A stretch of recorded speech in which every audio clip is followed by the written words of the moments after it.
ಬೆಳಗಾವಿಯ ಕೆಎಲ್ಇ ಶತಮಾನೋತ್ಸವ ಸಮಾವೇಶ ಕೇಂದ್ರದಲ್ಲಿ 23 ಜೂನ್ರಿಂದ 25 ಜೂನ್ ವರೆಗೆ ನಡೆಯಲಿರುವ 2ನೇ ವಿಷನ್ ಕರ್ನಾಟಕ ಬೃಹತ್ ವಸ್ತು ಪ್ರದರ್ಶನಕ್ಕೆ ಚಾಲನೆ ದೊರೆತಿದೆ. ವಿಕಸಿತ ಭಾರತ 2047ರ ಗುರಿಯನ್ನು ಮುಂದಿಟ್ಟುಕೊಂಡು ಕೇಂದ್ರ ಸರ್ಕಾರದ ವಿವಿಧ ಯೋಜನೆಗಳು ಮತ್ತು ಅಭಿವೃದ್ಧಿ ಕಾರ್ಯಗಳ ಮಾಹಿತಿಯನ್ನು ಜನಸಾಮಾನ್ಯರಿಗೆ ತಲುಪಿಸುವ ಉದ್ದೇಶದಿಂದ ಈ ಮಹಾ ಪ್ರದರ್ಶನವನ್ನು ಆಯೋಜಿಸಲಾಗಿದೆ. ಪ್ರಧಾನಮಂತ್ರಿ ನರೇಂದ್ರ ಮೋದಿ ಅವರ ದೂರದೃಷ್ಟಿ ಹಾಗೂ ಸಂಸದ ಜಗದೀಶ್ ಶೆಟ್ಟರ್ ಅವರ ಮಾರ್ಗದರ್ಶನದಲ್ಲಿ ನೆಹರು ನಗರದಲ್ಲಿರುವ ಜೆಎನ್ಎಂಸಿ ಕ್ಯಾಂಪಸ್ನ ಕೆಎಲ್ಇ ಶತಮಾನೋತ್ಸವ ಸಮಾವೇಶಕ ಕೇಂದ್ರದಲ್ಲಿ ಪ್ರದರ್ಶನಕ್ಕೆ ಅಧಿಕೃತ ಚಾಲನೆ ನೀಡಲಾಯಿತು. ರಕ್ಷಣಾ ಕ್ಷೇತ್ರ, ವಿಜ್ಞಾನ ಮತ್ತು ತಂತ್ರಜ್ಞಾನ, ಆರೋಗ್ಯ, ಕೃಷಿ, ರೈಲ್ವೆ ಬುಕಿಂಗ್ ಹಾಗೂ ಶಿಕ್ಷಣ ಸೇರಿದಂತೆ ವಿವಿಧ ಕ್ಷೇತ್ರಗಳಿಂದ ಸಂಬಂಧಿಸಿದ ಕೇಂದ್ರ ಸರ್ಕಾರದ ಯೋಜನೆಗಳು ಮತ್ತು ನೀತಿಗಳ ಕುರಿತು ಮಾಹಿತಿಯನ್ನು ಇಲ್ಲಿ ಪ್ರದರ್ಶಿಸಲಾಗಿದೆ. ಸಾರ್ವಜನಿಕರು ಹಾಗೂ ವಿದ್ಯಾರ್ಥಿಗಳಿಗೆ ದೇಶದ ಅಭಿವೃದ್ಧಿ ಪಥಕದ ಕುರಿತು ಸಮಗ್ರ ಮಾಹಿತಿ ನೀಡುವ ಉದ್ದೇಶದಿಂದ ವಿವಿಧ ಇಲಾಖೆಗಳ ವಿಶೇಷ ಮಳಿಗೆಗಳನ್ನು ಸ್ಥಾಪಿಸಲಾಗಿದೆ. ಪ್ರದರ್ಶನದ ಕುರಿತು ಮಾತನಾಡಿದ ಸಂಸದ ಜಗದೀಶ್ ಶೆಟ್ಟರ್ ಅವರು, ಭಾರತ ಸರ್ಕಾರ ವಿವಿಧ ಇಲಾಖೆಗಳ ಸಾಧನೆಗಳನ್ನು ಮತ್ತು ಅಭಿವೃದ್ಧಿ ಕಾರ್ಯಗಳನ್ನು ಜನರಿಗೆ ತಲುಪಿಸುವಲ್ಲಿ ವಿಷನ್ ಕರ್ನಾಟಕ ಪ್ರದರ್ಶನ ಪ್ರಮುಖ ಪಾತ್ರ ವಹಿಸುತ್ತಿದೆ ಎಂದು ಹೇಳಿದರು.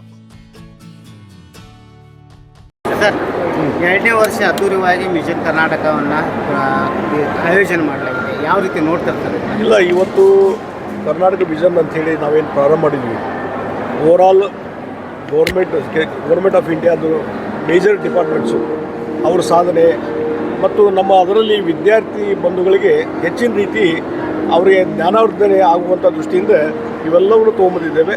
ಮತ್ತು ಇವನ್ ಸಿಟಿಜನ್ಸ್ ಆಲ್ಸೋ, ಸಾರ್ವಜನಿಕರು ಸಹಿತ ಇಲ್ಲಿ ಇದ್ರ ಬಳಿ ಎಕ್ಸಿಬಿಷನ್ ಭಾಗವಹಿಸಿದರೆ ಭಾಳಷ್ಟು ವಿಷನ್ ಕರ್ನಾಟಕ ಅನ್ನುವಂಥ ಇನ್ನೊಂದು ವ್ಯವಸ್ಥೆ ಇದೆ. ಅದಕ್ಕೆ ಭಾಳ ಉತ್ತಮವಾದಂಥ ಪ್ರತಿಕ್ರಿಯೆ ಬರಲಿಕ್ಕೆ ಸಾಧ್ಯತೆ. ಮತ್ತು ಲಾಸ್ಟ್ ಟೈಮು ಅದೇ ರೀತಿ ಸಕ್ಸಸ್ ಆಗಿತ್ತು. ಈ ಸಲವೂ ಸಹಿತ ಹೆಚ್ಚಿನ ರೀತಿಯಾದಂಥ ವಿದ್ಯಾರ್ಥಿಗಳಿಂದ ಹೆಚ್ಚು ರೆಸ್ಪಾನ್ಸ್ ಬಂದದೆ. ಇದು ಒಳ್ಳೆಯ ರೀತಿಯಾದ ಬೆಳವಣಿಗೆ ಮತ್ತು ಇದರಿಂದ ಜ್ಞಾನವರ್ಧನೆ ಆಗಲಿಕ್ಕೆ ಸಾಧ್ಯತೆ. ಅದಕ್ಕೆ ಆ ಕಾರ್ಯಕ್ರಮ ಮಾಡಿದ್ದೀವಿ. ಸರ್, ಉದ್ಯೋಗ ಅವಕಾಶಗಳನ್ನು ಸೃಷ್ಟಿ ಮಾಡಿಸೋ ಸಲುವಾಗಿ ವಿಷನ್ ಕರ್ನಾಟಕವನ್ನು ಹಮ್ಮಿಕೊಳ್ಳಲಾಗಿದೆ ಅಂತ ಇಲ್ಲ, ಉದ್ಯೋಗ ಸೃಷ್ಟಿ ಅಂತಲ್ಲ, ಓವರಾಲ್ ಗೌರ್ಮೆಂಟದ್ದು ಏನು ಡೆವಲಪ್ಮೆಂಟು ಮತ್ತೊಂದು ಇದಾವಲ್ಲ ಅದನ್ನು ಸಮಾಜಕ್ಕೆ ಮುಟ್ಟಿಸುವಂಥ ಕೆಲಸ ಇದ್ರ ಮುಖಾಂತರ ಆಗಿದೆ.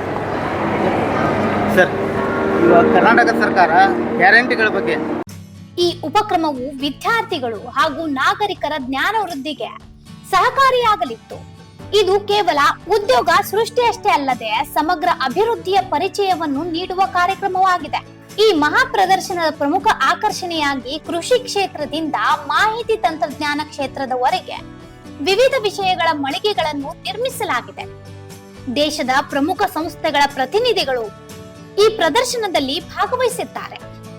ಶಾಲಾ ಮತ್ತು ಕಾಲೇಜು ವಿದ್ಯಾರ್ಥಿಗಳಿಗಾಗಿ ವಿಶೇಷ ಸ್ಪರ್ಧೆಗಳನ್ನು ಆಯೋಜಿಸಲಾಗಿದ್ದು ವಿಜೇತರಿಗೆ ಆಕರ್ಷಕ ಬಹುಮಾನಗಳನ್ನು ವಿತರಿಸಲಾಗುತ್ತದೆ.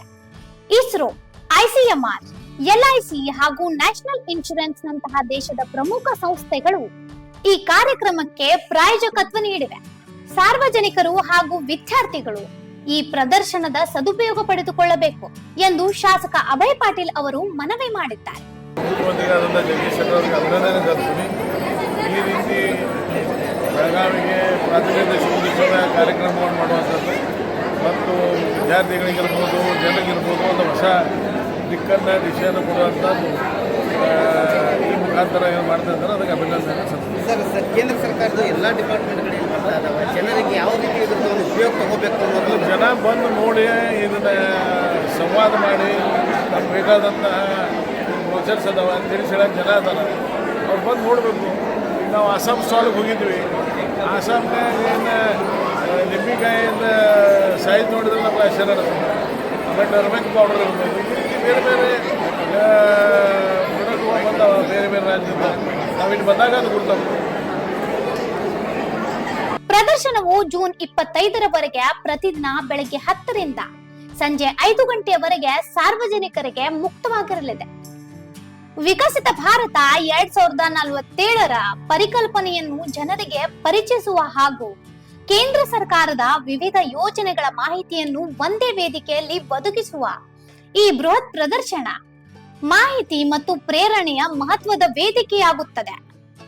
ಇಂಥ ಇನ್ನೂ ಅಪ್ಡೇಟ್ಗಳಿಗಾಗಿ ಫಾಲೋ ಮಾಡಿ ವಾಯ್ಸ್ ಆಫ್ ಗೆ